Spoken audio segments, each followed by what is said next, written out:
हम दुनिया के दूसरे सबसे बड़े टेक्सटाइल प्रोड्यूसर हैं और हर साल 94 अरब डॉलर से ज्यादा का निर्यात सिर्फ कपड़ा उद्योग से होता है। और असली ग्लोबल आइडेंटिटी तो हमारे अपने इंडियन फैब्रिक ही है।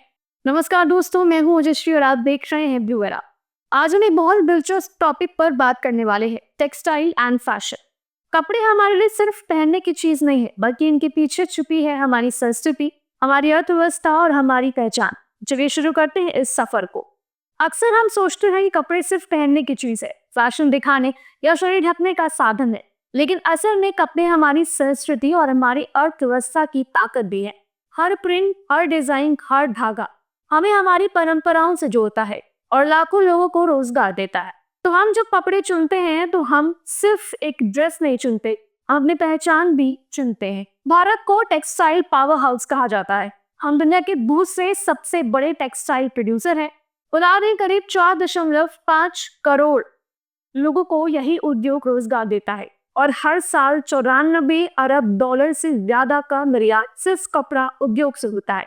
और हर साल 44 अरब डॉलर से ज्यादा का निर्यात सिर्फ कपड़ा उद्योग से होता है। इससे साफ है कि टेक्सटाइल सिर्फ हमारे पहनावे की बात नहीं करता, बल्कि यह भारत की अर्थव्यवस्था की रीढ़ भी है। आज बाजार पर विदेशी ब्रांड्स जैसे ज़ारा, H&M, नाइकी छाए हुए हैं। लोग चाहते हैं कि अगर उनके पास विदेशी टैग वाला कपड़ा है तो वो ज्यादा इज्जत की बात है।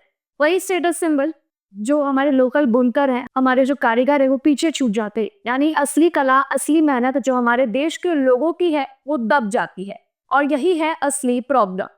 बात करते हैं स्वदेशी प्राइड की, यानी कि हमारी देश से जुड़ी संस्कृति की।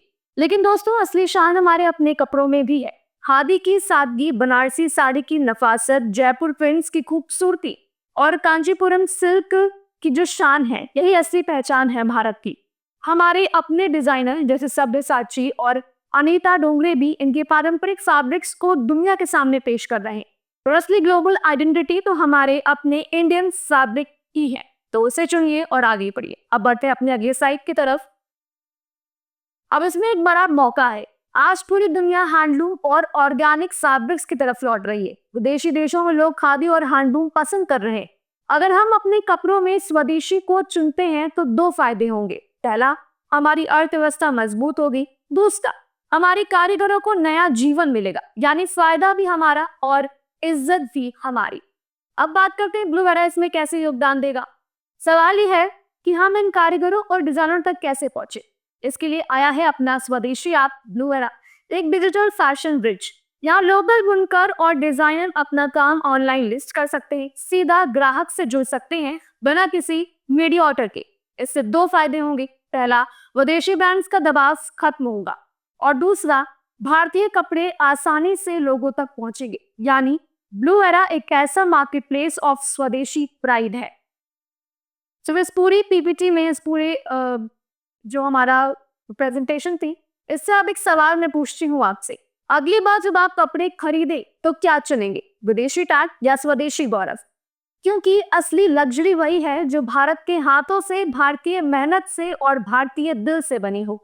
याद रखिए, कपड़े सिर्फ फैशन नहीं, ये हमारी पहचान और हमारे देश की ताकत है, और हमें इसे बढ़ाना है, हमें इसे और ज्यादा आगे लेके जाना है, जिससे हमारा देश इस चीज में और आगे बढ़े और आत्मनिर्भर बने।